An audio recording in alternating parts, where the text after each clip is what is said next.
Hello, I am going to show you how I make these pants. This is Lady, her name was Trinity, and there was the show Trinity and Suzanne, and they used to do like makeovers for people. So the other day I was watching a short and she was wearing these amazing jeans in dark denim, but they were quite wide leg. Now I love a wide leg jean, and I've been struggling to find that I can afford. They are so expensive.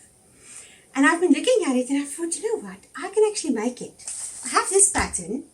I've worn this pattern in that color, just a bit more gold, for many years, and I loved it. I actually wore it to pieces. So it's time to make another one. I had some dark denim. I cut it out. Now this pattern, on the back, it's the McCall's 2360.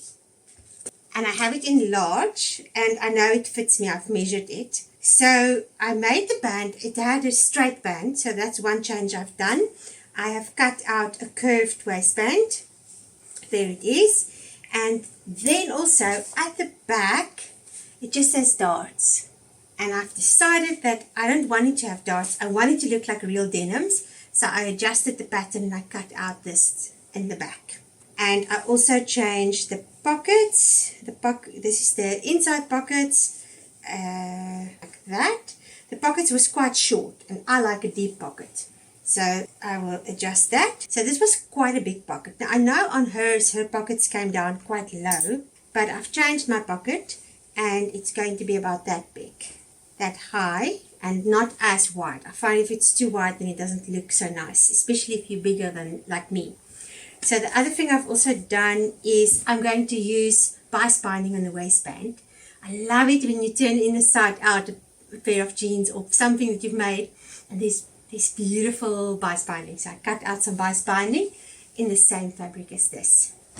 So this is the back, and what I'm going to first be doing is the back and add this piece in there, and then I am going to do the back center seam, top stitching, and put the pockets on the back. Because it's 8 o'clock, I was tired, so I slept. And it helps if you use a knee sew on this side, the ins line. I've used this foot again. It's like playing Russian roulette, you never know if there's a bullet.